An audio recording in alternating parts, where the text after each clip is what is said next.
Mitchell, welcome to this episode of the Australian Investors Podcast. Thank you, Owen. Went to call you Adrian, who's behind the keyboard today. You did. Compliment. It is a compliment. Today we're talking about ETFs, predominantly ETFs. It's not going to be all ETF talk, but how to build a passive income core. We get a lot of questions about this. One of our most popular episodes of 2024 was actually a podcast of a similar vein over on our Australian Finance podcast. So today we're going to go through a bunch of different questions we get, and we're going to list not only 5 ETFs, we're going to go well beyond that. So if you're in the market for ETFs, if you're in the market building a portfolio for retirement, or just you like the idea of passive income, this is the episode for you. Mitch, I'm going to take a bit of a backward step. You can throw anything at me. So when we're building a passive core, I think before we jump in and talk ETFs, before we jump in and talk about active versus passive, or even, what Australian exposure we use or what international exposure we use, etc., I think it's got to come back to your actual individual goal. Yeah, for sure it does. You got to, if without that, I don't know how you frame up the portfolio. How much Australian equities should you have? How much international equities should you have, etc., until you actually step back and say, hey, what do I actually want to achieve? I think that's really important. Yeah, well, one of the things that comes out of that, and one of the things that I think people mistakenly make the assumption of, is that when you invest for passive income, you only invest for passive income. We have this a lot with Rask Invest, where people come to us and they're like, well, what's got the biggest yield? But a lot of the times, right, that's not the end state. And then you have to have that conversation, which I've been having this conversation just every year of my professional life. It's total return. Yeah. And even if you think back to a really good podcast you did on the Australian Retirement Podcast, was with, I can't remember his name, it's terrible, but from Merlin. Yes. Merlin? Remember that episode? It wasn't that long ago. No, a couple of months ago. Yeah. It's a really, really good podcast, and he talks about building his portfolios, and it's an income portfolio. Yep. But yield is not the first thing. Yep. They look at valuation first. Yep. Valuation, is everything to that. And if they are buying really high quality businesses at a point in time of the cycle when they are cheap, the yield will come. Yep. So if you are focusing just on pure yield, I think you're probably going to get a bit of an average portfolio. You're probably going to be taking more risk than what you think you are as well. Most retirees, though, they do count the performance. Like, they look at the percentages, don't get me wrong, but a lot of retirees make the mistake of looking at the dollars that hit their bank account. Actually, Adrian, can we bring this up for folks here? This is the podcast that Mitch was talking about, Andrew Fraser. Yeah. It was a really good podcast. Yeah. He spoke really, really well. Yeah. But in that, thanks, mate. So in that, he talks about like the simplicity of investing, and they've got a seriously good track record, those guys. But one of the problems, if you look at, so say you invest in like CBA shares and you get $500 of dividends, right? Which is great. That's $500 of dividends from CBA.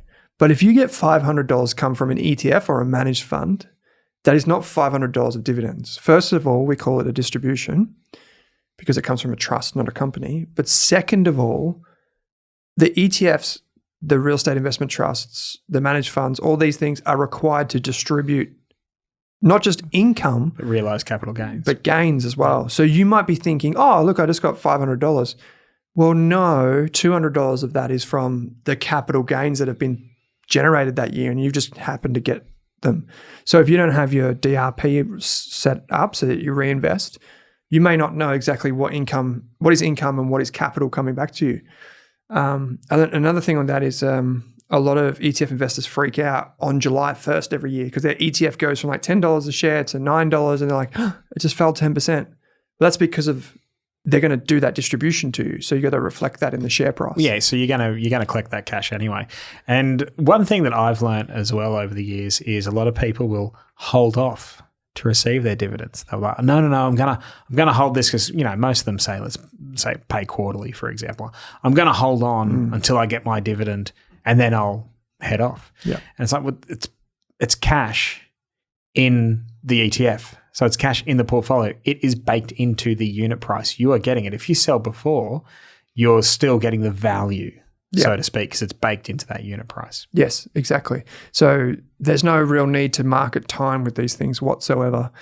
There are some strategies still in existence in Australia which try to exploit inefficiencies in dividend and franking credits. Well, maybe I won't give away. Oh, yeah, bugger, we'll give away some secret sauce. So I think things like Plato, Income Maximizer. Stock code is PL8. Yes, PL8. Yeah. They effectively, as far as I'm aware, they get that franking credit premium. So maybe if we bring up the screen again, That's a good example of it's a listed investment company. It's a good example of an LIC that is really targeting a specific demographic as well as, hey, if you can make the most of franking credits, etc., this is a product styled around that. This is probably one of the better ones, to be honest. Like you see in share price here, this is only share price. It says it's going up 17% in, it's 8 years. But it's not. It's actually paid a lot of dividends and a lot of franking credits along the way. So you can add that on top there. But it effectively tries to package it all up into monthly dividends. But there are these that exist within ETFs. ETFs are a little bit different because they're a trust structure, not a company structure. Thanks, Adrian. But what we want to do is, it comes back to that goal. Like, you're right. Like if you are wanting to retire in the next few years, don't just go all income, not reinvest it, because you're going to need that growth to pay for future you. So keep an eye on what we call total return, dividends, plus the growth that you get from 1 year to the next. And that's it. Podcast done. We are finished. Now we've got to get to these ETFs. Yeah, come on. Hurry up, Owen. Right. So why did you choose to use ETFs as the core for our portfolios? And specifically, like, let's talk about our income focused portfolio. Why ETFs and not the companies like Plato, et cetera, that you've just mentioned? Well, Plato would be a good example of something that could go in there, because we can do that, right? With what you and I can do, we can do that. But I think for anyone listening to this, I think ETFs have definitely established themselves as the best vehicle for the majority of income, in that you have full diversification from most of the ETFs that you'd want. You also have full transparency, which is rare. It's kind of rare that it for people that are not finance people. This is like they're like, but wouldn't that always have been the case? No, ETFs allow you to see every holding under the surface. There are some exceptions now, I should actually say, with active funds. They are allowed to withhold or delay some of the holdings. And then finally, the average fee on ETFs in Australia is significantly lower than listed investment companies, like we just saw one then, but also significantly lower than managed funds.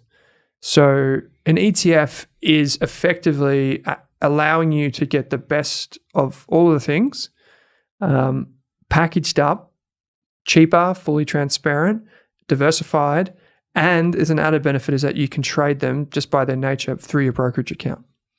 Whereas some of the managed funds you still can't access unless you go website by website, or sometimes you can't get in at all unless you're a financial advisor.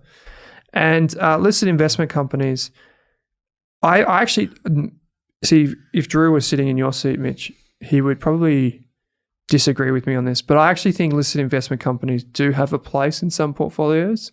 I agree. You spent a long time researching them. Do you think they do? Yes. Yeah. I think there's certain instances where you would want a company but structure. Not all of them. I mean, there's a lot of rubbish. No. There's a lot of rubbish, but there's the good ones. Yeah. They're pretty damn good. Yeah, on average, ETFs have definitely provided better outcomes, I would say. Oh, absolutely. And you can compare that to standard managed funds as well. Yeah. And so ETFs make sense because you can have a portfolio of 5 to 10 different ETFs. There are the diversified ETFs that are kind of like out of the box. For tax efficiency and a few other reasons, they're okay, but a lot of people don't just use one ETF, and I think that's prudent. But for the most part, ETFs, there's a lot going in favor of ETFs, and I think the big thing, and you have experienced this, I know as well, so I'd be interested in your thoughts. Just because you use ETFs does not mean that you shouldn't invest in shares. Like, you can still invest in shares. Yeah. If I don't use a double negative, you can still invest in shares and ETFs. They're not like mutually exclusive. No, it's right. You can, the good thing about investing is you can split your chips. You can do a core and satellite approach. Look, on the surface of it, I reckon most people probably should just stick with core. Yeah. But if it, whatever helps you keep focused, maintain that direction in which you're investing, makes you remain engaged with your portfolio. Not everyone, and I mean, I know so many people out there, if you read comments and whatnot, just buy an ETF and put it in the bottom drawer. Yeah. Just buy the cheapest thing and put it in the bottom drawer. Not everyone can do that. Some people like to be engaged with their portfolio, and there's certainly like a core and satellite approach. If you even just have 20% or 10% of your portfolio that you're taking an active interest in, that's perfectly fine. Another thing I wanted to, in defense of, say, some active management, I know this is very, very passive ETF heavy. In our community, I remember seeing a couple of conversations which I just didn't have the time to jump in and put my 2 cents worth in, so I'll do it now. There was a lot of conversations. I think someone mentioned it, talked about fees, and everyone said, "Well, just get IVV, get VAS, and away you go." The average person using ETFs, I don't know if they think too much about risk-adjusted returns. I don't know if you find that in the community, in your travels and talking with people, the people who are just saying, hey, let's just use a passive ETF, cheap as anything, just get the market return. Why pay a little bit more for that same return? But is there value in that walk maybe not being so random to get there? Yeah. And a good example would be just any sort of diversification's better than none for most people. If you have one stock, your portfolio can swing wildly even though the underlying business is the same. And what's that put down to? It's just randomness. There's a lot of like sentiment, as we would call it, like whether people are optimistic or pessimistic. When you all of a sudden go from one stock to one ETF or one managed fund even, or just a collection of shares in one thing, all of a sudden that journey becomes a lot smoother. You never get better than the best stock, but you never get worse than the worst stock. So you get somewhere in between. And then you add portfolios. In a proper portfolio, you would have multiple asset classes. So, bonds, cash, gold, maybe, infrastructure, Aussie shares, US shares, emerging markets. You start to build a portfolio properly. And what you'll probably find is that from A to B, you don't go via C and D. It becomes a lot smoother. Yeah. And you just see this nice steady chart. And you impressed upon me the importance of that behavioral element. And one of the things is that because I was always like, pretty, and I still am, I fly pretty close to the sun, Mitch. I think you know this. Like for my own investing, I'm happy to be like, let's go for it. Because I mean, maybe it's a little bit different for me, but really, I think I've got a decent level of financial literacy. I've seen a lot of things before. We're able to invest. So that's more than can be said for a lot of people, and particularly people in retirement who are new to investing in the last 10 years. You got a finite pool of capital. You don't have any more income coming in. And so there's a lot of reasons with those types of people why you would absolutely pay attention to risk. But even for younger people, I think like we've heard this recently. People are just like, well, why don't you just go 100% growth? And then the reason why you don't do that is because in the next market crash, you're going to freak out and sell. And everyone doesn't think they're going to do it. And it's literally like one tweet by the US president or whatever, and everyone's just off the rails. You know what concerns me is we had such a great bull market. The market was flying. And what I was worried about is all of those people who maybe had shorter term goals, but saw the market charging and thought, I'm just going to get a high growth portfolio. Yep. Yeah. And right now they're sitting after a dramatic market pullback and they're going, why did I do that? Yeah. They might have just set their goal back by 2 years. Yeah. Yeah. It might be in a house deposit or something like that. And so I reckon there's plenty of people out there like that, because when the market is charging, it's very, very, very difficult to say, okay, I'm going to be a balanced investor rather than a high growth or aggressive. Yeah. On the way up, like everyone's worried about missing out. On the way down, everyone's worried about being in. So it's easy to let your behavior get the better of you. And the thing that you showed me was the Dalbar report. Yeah. You kept on highlighting this, that it's during those times of uncertainty on the way up and on the way down that people go off course and they underperform dramatically, chase the highest return, sell out of fear, all these types of things. And so that plan is good, which you mentioned, but also having the kind of emotional fortitude to stick with it. We've gone off course a little bit here, but I do, let's bring it back to income investing. Mm-hmm. I think a lot of people notice in our portfolio specifically, and I want to hear your reasoning for this because I think this might help a lot of people. We do not have any property exposure, no direct property exposure, no REITs or anything like that in the portfolios. Why is that? There's probably a few reasons, but one of the reasons is that a lot of people have a property exposure anyway. So a lot of people own property, or maybe even work in construction. It's the biggest industry in Australia. So for us, we don't necessarily need that in the portfolios. That could change. Like at the time of recording, we don't. But maybe if you're listening to this in 2036, maybe we've had some property in the portfolio. One of the things that I could see us having. Would you say it's more of an opportunistic thing right now? Like you don't see the opportunity now in total return from that as an asset class? Yeah, in some ways. So when we talk about property, you and I, we're not talking about. I'm not talking about houses on the street. Yeah, you're not talking about 107 Mitchell Street. You're talking about actual, like we're talking about commercial properties. We're talking about infrastructure and these types of things, like big office buildings. And we could put that in right now, but there are certain environments where those assets do better than at other times. So strategically, you want to place them in the portfolio. The way you think about, there's two different types of property broadly that you can invest in. There's what we call unlisted, and then there's listed.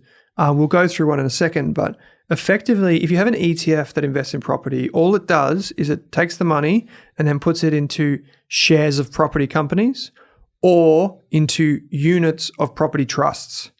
And effectively what you're getting is you're getting a fund, i.e. the ETF, just investing into some other pool of assets. And so it's kind of like an indirect exposure. So that's listed property. If you go unlisted, if you've got your own money and you want to go to a fund manager's website, you sign up or you use a platform through a financial advisor, you're getting what we call unlisted property. And your money goes into the fund that's like 2 steps away from the ETF. It's like removed, like the actual fund underneath. And from that fund, it goes into the property. But those are often illiquid, so meaning that you can't buy and sell very often.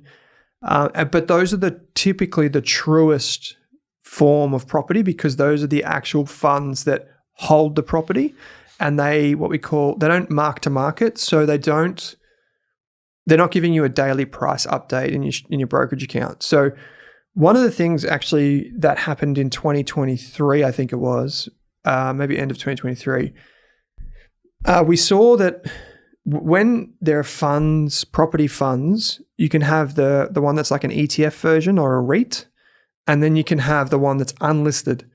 And behind the scenes, they're actually the same fund. It's just the way you get in and out of them.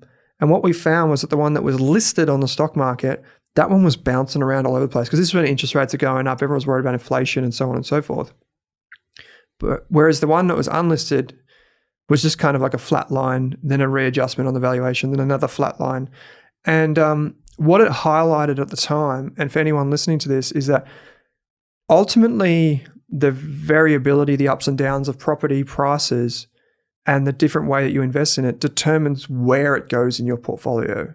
So for example, us as people that invest predominantly via ETFs, if we were investing in one of the ones that's bouncing up and down, we would see that as riskier. Yeah, you'd put it in your growth asset allocation. That would go on the growth side of our portfolio.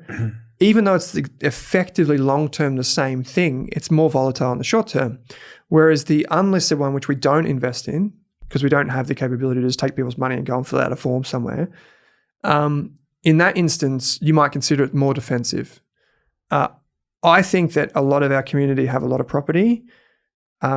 Those types of things do well depending on the environment that you're in. So in certain economic situations, they would do well because they provide more income than, say, bonds, in which case you might want to have a little sleeve of that. But that's the general gist, Mitch. Right. Let's get into a couple of actual income strategies, Owen. Yes. Mitchell, you talk to a lot of investors every day. One of the things that you talk to investors about, and I know a lot of retirees and pre-retirees are interested in this topic, which is the bucket strategy. Walk us through how you see that unfolding. Yeah, sure. So it's essentially, and I know actually you've been talking to a few financial advisors recently as well, and a lot of them don't use it, but they use a strategy, and I asked them what strategy they use, and they said one, and it's like, that's pretty much the same thing. So essentially you divvy up your pool of capital into 3 buckets. The first bucket is your short-term lifestyle. So it is essentially cash, funding your here and now. And usually, depending on how conservative you are, it's 2 to 3 years worth of cash. Then the second one is a bucket that's more designed for generating income. So you are going a little bit further out on the risk curve than cash, of course. And it might be bonds, could be property trusts, things like that. And then the next one along is then your long term. So people are living longer in retirement. You need capital growth to sustain you well into the future. And so that is a growth bucket, and that is as I said, that's your Australian shares, international shares, etc. So I think it's a mistake that a lot of investors have woken up to in the last, say, 5 or 6 years. If we rewound the clock, back in the day, you'd have a lot of retirees who would have had no international exposure. Yeah, no. That was really incredibly common. I'd be seeing portfolios, people coming to us, and it'd just be, 100% ASX blue chips. That's what they knew. That's what they had access to. And now, of course, we've had all these ETFs come along to make it incredibly easy to access US markets and global markets as a whole. And so you're starting to see portfolios become much more robust, and they've benefited from that. And so, that's that third bucket, is that long-term growth focus bucket. And how you rebalance between them, it's up to you and your advisor or whoever it is you're discussing this with. But essentially it kind of trickles down. Yeah, so it goes from the long-term bucket to the middle bucket to the short-term bucket. Yeah, but if you step back and actually look, take a top-down view of this portfolio, you're probably sitting there with a bit of a balanced portfolio. Yeah. Or a 60-40. Yeah. Kind of style portfolio there if you're looking between growth assets and defensive assets. So you don't have to overcomplicate it. But yeah, essentially that's what it does. Yeah, I like it because I think this is the most eloquent way for people to break up their overall money into different pools. So you can still have growth if you're in retirement that then feeds into that middle bucket through dividends. That then is diversified. That gives you as well. The first one. Yeah, it takes you back to not just focusing on that income that we're talking about and focusing on total return. And having the 2-3 years worth of cash sitting there in bucket one gives you the ability to, have that peace of mind to ride out the volatility, especially that we've seen. I know there's been some people, some retirees commenting in our community throughout the volatile periods that we saw with the Trump administration, saying how nervous a lot of their friends were. Yeah. And whatnot. So having a strategy like this may take those nerves away. For sure. And I think that's so important because it allows people in retirement to kind of compartmentalize. So I've got my long-term investments, but I don't have everything in my long-term investments. And it's just a really simple way. I actually think a way that people could even take it a step further is to have different brokerage accounts for buckets 2 and 3. So the growth one's over here, This one's over there. And then the short-term one's mostly term deposits and cash anyway. Yeah, just do whatever works for you. Yeah. Like you don't have to do the neatest, tidiest kind of just if it works, do it. That's something that I've been thinking about more and more because there's so many people, so many noisy individuals out there in social media land and whatnot trying to tell you what to do and like, you're leaving money on the table if you don't do this or why would you pay these fees or jumping up and down and being incredibly zealous about it. But it's like at the end of the day, whatever works for you, mate. Yeah. Because you're the one that's living with it. Yeah, true. Yeah, I like it. So the bucket strategy, it's a good one. We should do an article on that actually because it's a really, really good thing. I will add it to the list. The never-ending list. Okay. Let's get into these ETFs. Yeah. Do you want to take the first? We've got AAA. Yep. And MMKT. These would be essentially bucket one. Yeah. If you were one. taking this. So AAA is beta shares ETF. It's the high cash ETF. So essentially, it takes your money. Any funds that flow into that go into Australian term deposits. Yeah. That's it. It's actually, if you want to go back and see a really good example of how ETFs pay out dividends, I think AAA is a great one. I used to use this in presentations as an example of how ETFs actually pay out income because the AAA ETF just looks like a saw. Yeah. It's just it just accrues. And it's a great example of how an ETF actually accrues the cash flows. Yeah. And so it just each month it collects it and then bang, pays it out. It's it's a really cool one. Yeah, like it.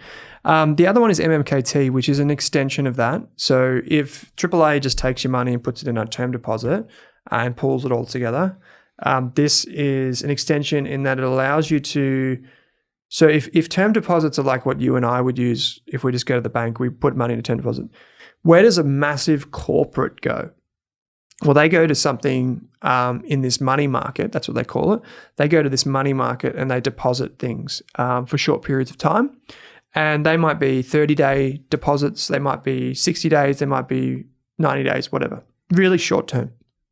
And normally in that market, the way the income that the corporate would get or whatever is priced is based on what we call the bank bill swap rate, the BBSW.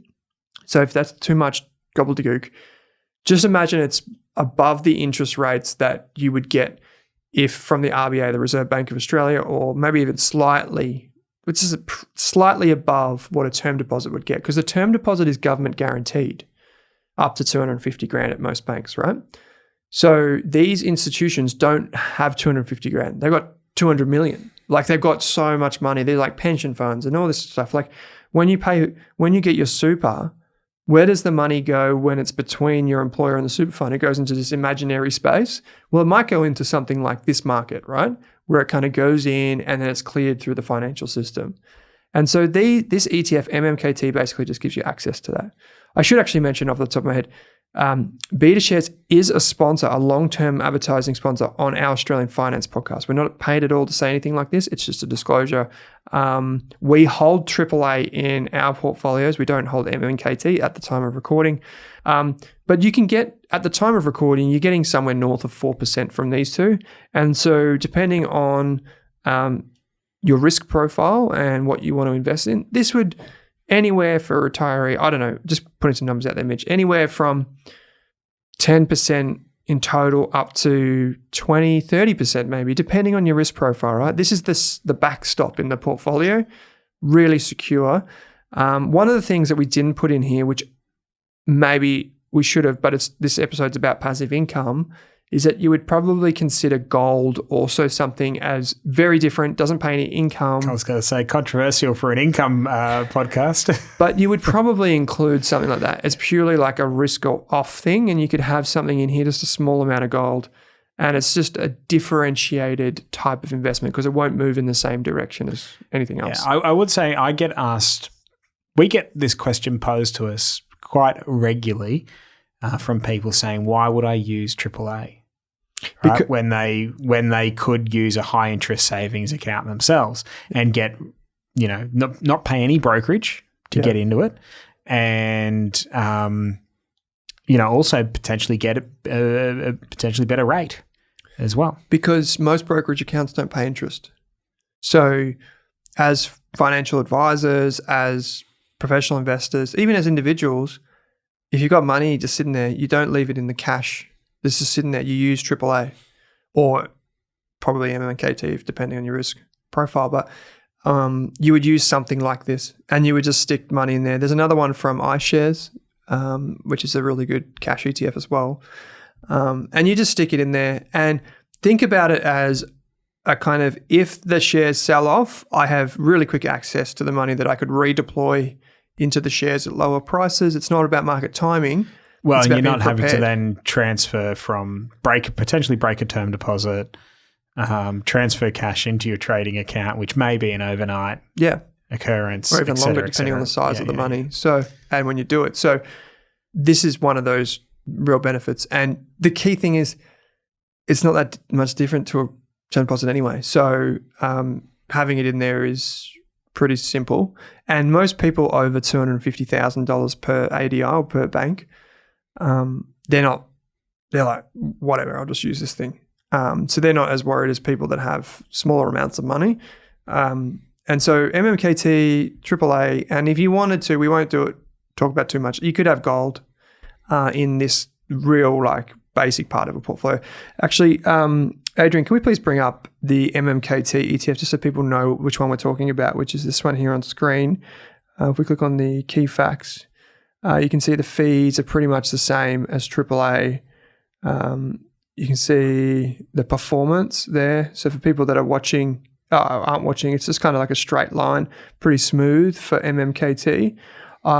If we scroll down, you can see the estimated yield to maturity net of fees. So that's effectively telling you after fees are done, what would be the yield that you'll be getting per year effectively.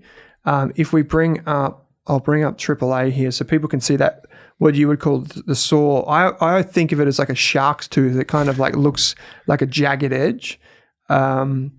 Same fee again, very, very, very popular ETF. So if we go back, well, that's not really zooming in, is it? It's kind of a bit clunky there.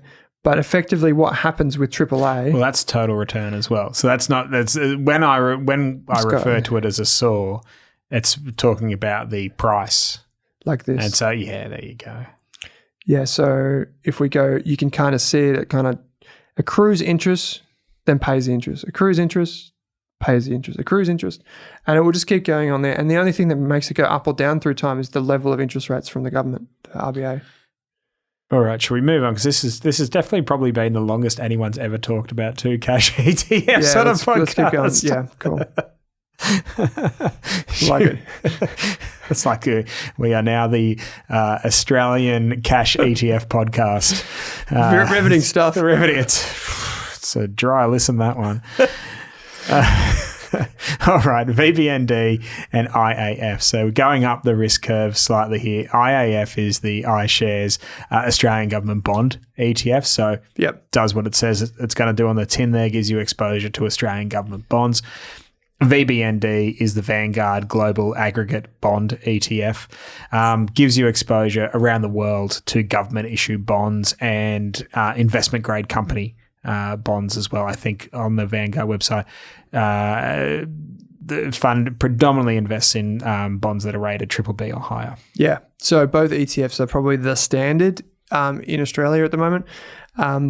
Key thing is that if you thought cash ETFs were boring, well, have we got something for you? Yeah. So these two are probably the most boring. No, you know what? I've gone deep on bonds recently because when you were on your leave recently, I had the chief investment officer of PIMCO from the US sitting here in this room.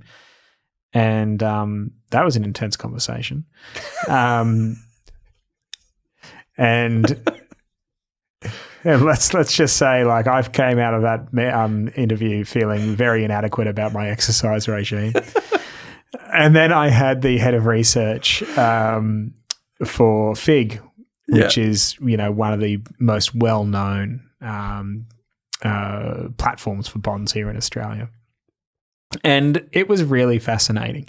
Now, and I've been meaning to ask you, so we could just do this live on the podcast. When you look at and I'm going to talk about some more jargon here, but when you look at the SPIVA reports, which are essentially the S&P create these reports that when you hear the facts, 80% of funds underperform the industry standard benchmarks, et cetera, et cetera. A lot of that comes from these specific reports, SPIVA. Yep.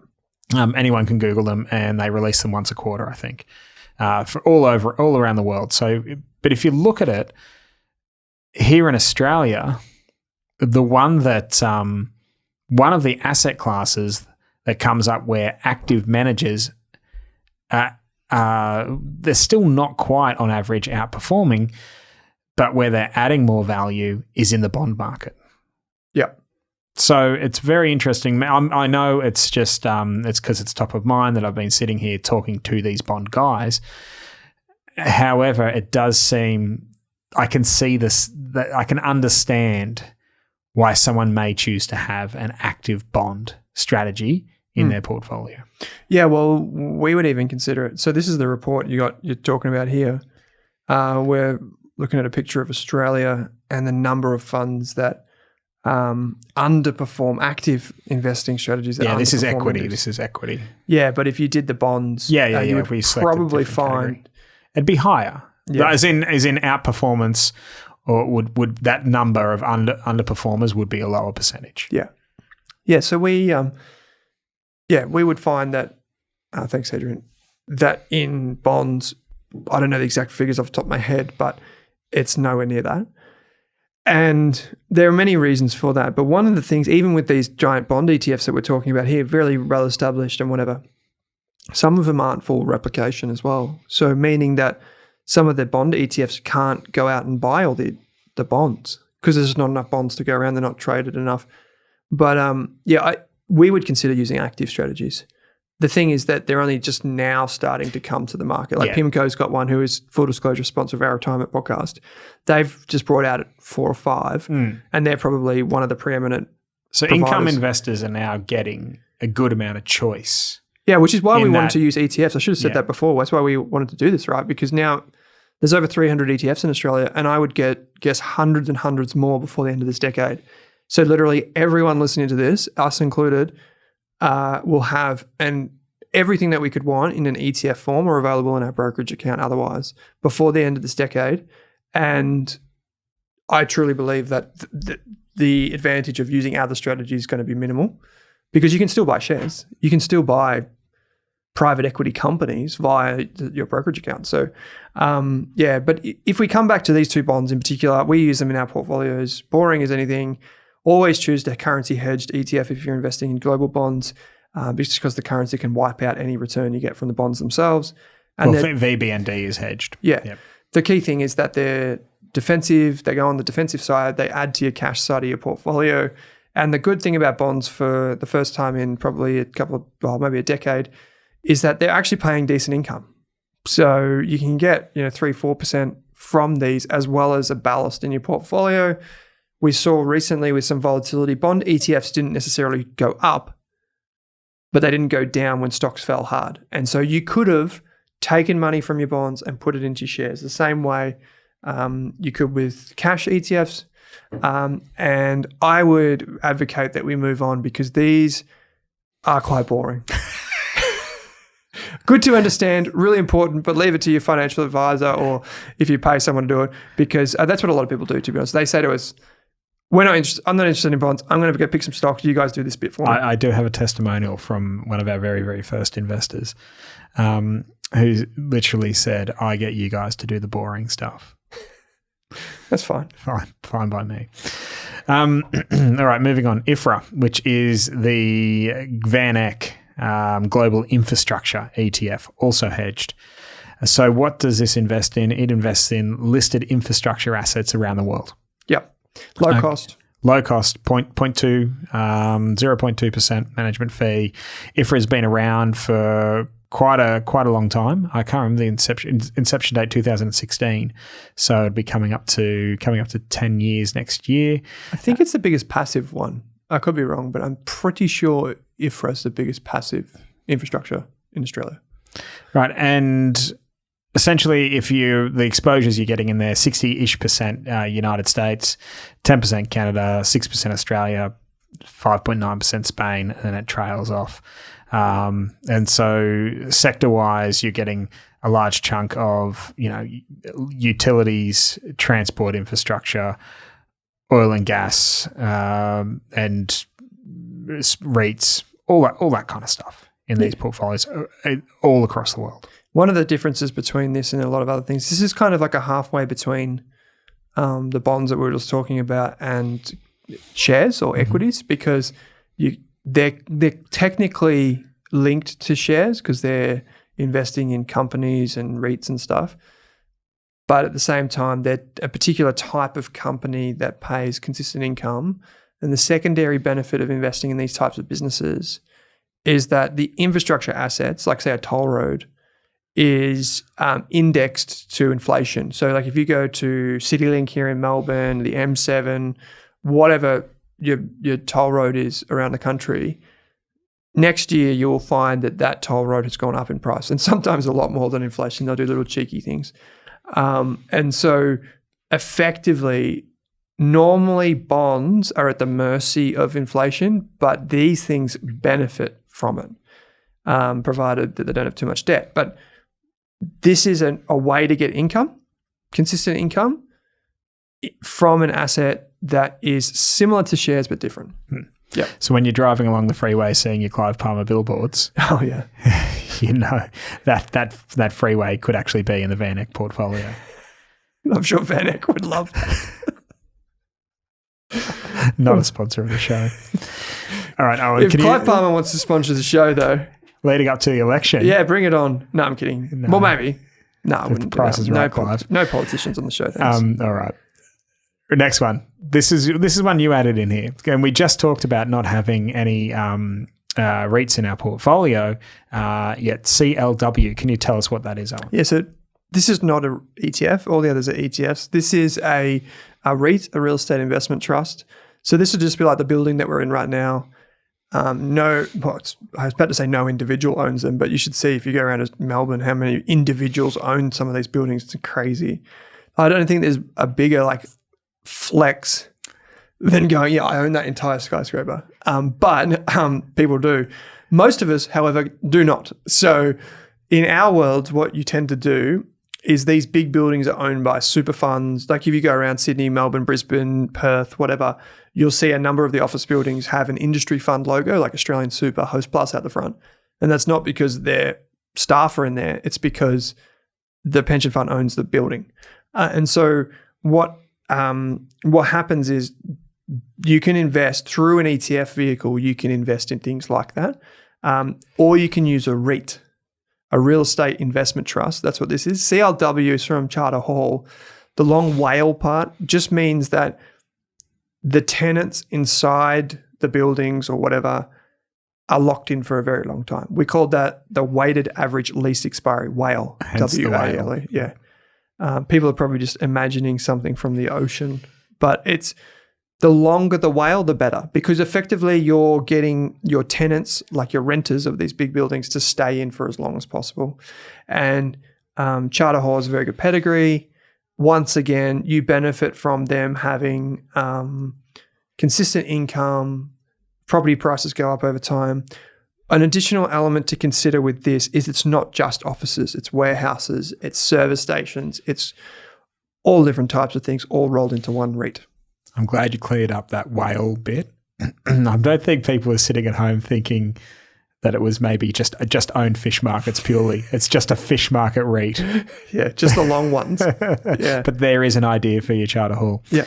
All right, let's go into the growth category here. Well, that could be in the growth. I'd probably go growth category as well. IFRA can straddle. Yeah. The two. But let's move into the growth category here. IVV, which should be well known to people. Yep. It's one of the biggest ETFs here in Australia. It is the iShares S&P 500 ETF. Basically does what it says on the tin. You get the 500 largest companies listed in the United States. Why we favour IVV over, say, a NASDAQ ETF? Well, IVV looks across it. It doesn't matter if it's a company's listed on the NASDAQ or if the company's listed on the New York Stock Exchange. It just aggregates them and gets the 500 largest. So you get a bit of best of both worlds, so to speak, with this particular ETF. It's also one of the lowest management expense ratios getting around. I don't think I've seen a lower MER. I don't know. Correct me if I'm wrong. So VTS from Vanguard has a lower MER. Right. But it's US domiciled. Yeah, so it's a US tax. Yeah. You don't want to. It's painful. Yeah, it's painful. It's annoying. Yep. So this would be the second largest. Yeah, 0.04% per annum. They're basically paying you to hold it. At the end of the day. And the other one that we've got here is a lot punchier than IVV. Yeah, well, FANG, FANG. So this is a good example of how you could blend the two. You could blend IVV and FANG. Like if you just wanted, FANG's the top 10 basically tech stocks. It got its name FANG from the old Facebook, Amazon, Netflix, Google. I don't even think Netflix is in there anymore. Maybe I'm wrong about that. Google's not even called Google anymore. It's called Alphabet. Amazon's the only one. Facebook's no longer called Facebook. Remember when here in Australia we tried to do our own FANG and we called it WAX? Remember WAX? WAAX. It was WiseTech, Altium, Afterpay, and Xero. Yes. Afterpay and Altium are both gone. So it'd be WX. But yeah, so FANG, brought to you by GlobalX, is a sponsor of the show for full disclosure. I'm not paid to say this, but it's a really punchy look at it. You can get, I think it's FHNQ, which is the currency hedge version if you were interested. There is a currency hedge version of IVV as well as IHVV. If you don't like the currency exposure, you can get rid of that. But basically, both ETFs form a great base. NDQ does too, as does VGS for a lot of people. A lot of people use VGS. Yeah, it's very common. Yeah. I mean, people use it because they like it. It's globally diversified. You still are getting 70-ish% or more US exposure in that particular ETF. Yeah, you are. And the final category that we have is Australian shares. And here we've got a couple examples. You could have many others. But one of the key things, actually, just circling back because this is a podcast about income. If you're getting 3 to 5% from IFRA and CLW, you're getting 3 to 4% from VBND IAF, and you're getting 3.5 to 4.5% from AA MMKT. From the US stocks, you're not getting bugger all. You're getting a lot IVV, less. Yeah, that's good to point out, actually. Yeah. Of course, no franking credits either. But I think the yield on IVV is about 1.5%. Yeah. So you're definitely, and that's understandable. Here in Australia, our market, we're going to talk about VAS in a second, but our market's incredibly mature. And our tax structure is, very generous for paying out dividends. So our companies pay out dividends. Like, I mean, it's hard to imagine, say, Commonwealth Bank, Telstra, Woolworths, etc., retaining those earnings and growing at an appropriate rate. No, there's only so many home loans you can sell. There's only so many, Woolworths boxes of Weet-Bix you can move. Yeah. So whereas the companies that are in IVV, one, they have a lot of them are global, so they've got big runways for growth to reinvest back into their businesses. And they're far more incentivized from a tax perspective to do share buybacks. It's a much more tax effective way to return capital to shareholders. Absolutely it is. So we've got VAS, which is the most popular ETF in Australia. So number 2 is IVV, but number 1 is VAS. It's the ASX 300, not 200. And we've also, just for a bit of variety in here so people can kind of test their mind a bit, we've got X20, EX20. That means that it invests in everything except the top 20. I think it's the ASX 200 minus the top 20, so it's about 180 stocks. And effectively from both of these, you're going to get franking credits. Yes, you get franking credits from ETFs for people that don't know. Interestingly, when we just had a little bit of a closer look, people don't know how much of the VAS income is franked. Oftentimes, it's around about 70% of the dividend or distribution that you receive will be with franking credits. So whereas if you buy CBA shares, it's 100% franked. It's not always 100% franking with VAS. With X20, which is an ETF by each shares, the other one's VSO from Vanguard for equivalence, you're looking at a dividend yield grossed up within franking credits of 3.3% per year. It will pay dividends every 3 months. Franking level is about 50%. And what this actually tells you is the companies in outside of the top 20, like the banks and Woolworths and stuff like that, which you just mentioned, outside of those big companies tend to pay less in dividends and tend to have lower amounts of franking credits. So they could be related, those 2 points, but one of the inferences from that data could be that they're growing faster, so they don't want to pay dividends. And they also have overseas investments, like, or business units. A good example might be like Xero, an accounting software company from New Zealand. Which is the third largest weight in X20 currently. There you go. And it's big in the UK, it's growing in the US and Canada. It has absolutely no reason to pay dividends. In fact, I would be shocked right now if it paid dividend. I'd be like, well, that'd spook me. I'd be like, well, why? Are you not growing fast enough? So there are many instances like companies like that shouldn't pay dividends. We did an analysis of this in 2024 where we analyzed all the major different indices, ASX 100, 20, 50, 200, 300. And what we found was that in the mid-rift, that kind of 50 to 100 is where companies are exhibiting really strong profit growth here in Australia. And it's not until you get to that last 20, like the top 20, where you start to get the dividends really pouring out. Yeah, well, they're very mature businesses as well. Yeah, but a lot of, you can't just bank on CBA, and in my opinion, maybe CBA, but you can't really just bank on a lot of the mining companies and things to keep paying dividends at the same rate. They've got to keep they're highly reinvesting. cyclical businesses. They're dependent on commodity prices. You don't want your income in retirement based on one input like iron ore. Like we did an analysis the other day of Fortescue's dividends are expected to fall a very long way, as has the share price recently, just because it's so cyclical. So be very mindful of that as you go into retirement. You want to diversify. So you can blend something like VAS with X20.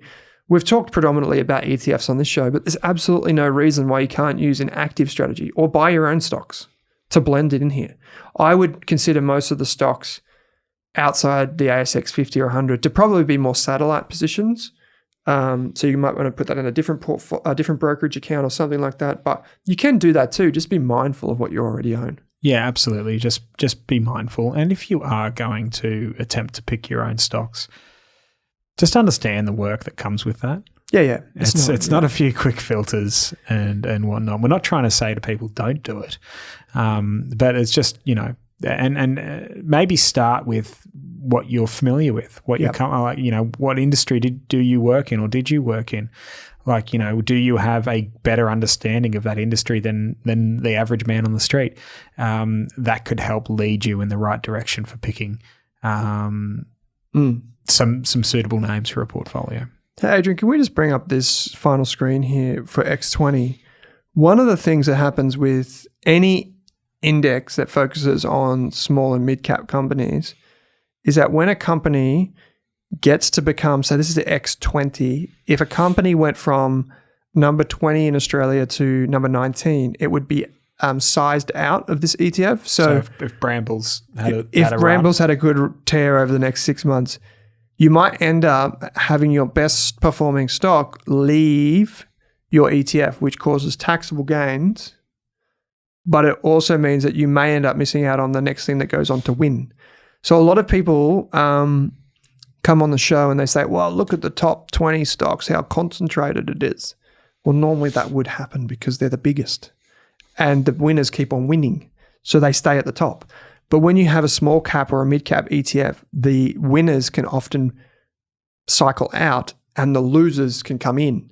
So you've just got to be mindful of that when you go to build a portfolio, which is again why some active funds may be better for certain types of investing, and also an active fund that can keep a hold of the winners. Because a lot of the active funds, people don't know this, like most of the active funds have really arbitrary rules. Like can't hold more than 5%, can't hold more than this amount of companies in that industry. And you're like, well, why? Isn't that why you do this? Thanks, Adrian. So just being aware of the rules that go into governing your portfolio. So Mitch, I want to just kind of put a bow on this. Lots of good ETFs in here. We've mentioned one REIT. We mentioned a LIC at the start of the show, which is perfectly fine too. All of these things come together. You can view all of the the holdings in our portfolios on the website, actually. And you can talk to us about them in the community. Jump in there, Mitchell and I. Happy to have a discussion with you. If you think we've missed something, chuck it in. We're going to do other episodes. It's not just about ETFs and not just about passive income. But I think if you're thinking about earning money while you sleep and you want diversification, you want to sleep a bit easier, consider including some of these more diversified ETFs from other asset classes in your portfolio. Get financial advice is another strong message from us, of course. Well, I think it's good timing now as well, as we've been in a period of heightened volatility. Yeah. And I think people may be receptive to the idea. When the market is charging, it's very hard to say, oh, should I put in a bond ETF? I just could hold on to IVV for longer. Yeah. You fall into that trap. But maybe now people are a bit more receptive to the idea of being diversified away from those just pure growth plays. Yeah, like it. Okay, we'll put a link in the show notes to these ETFs. But just to recap your memory, AAA, MMKT, we did mention gold ETFs there. There are some from GlobalX, for example, sponsor of the show. GHLD is their new one. VBND and IAF for bonds. IFRA, IFRA from Van Eck. And CLW, which is a Charter Hall Long WHAL REIT. IVV and FANG. We also mentioned NDQ in there. VAS from Vanguard and X20 from BetaShares. They're all some ETFs that you can pop on your watch list. Don't forget to read the product disclosure statement or PDS. Head to the Rask website if you do want to learn more about Rask Invest or any of the services that we have to offer, including financial advice and the free Rask community. We're, of course, happy to answer any questions. Please remember that this podcast contained general financial information only. Investing can be risky, but we think for the long term, it is something that will help you maintain or continue your lifestyle in some way. So be sure to invest. Try to see through any short-term volatility and keep your eyes firmly fixed on the horizon, Mitch. Oh, look, that was a pretty good wrap-up. This has been the Australian ETF podcast.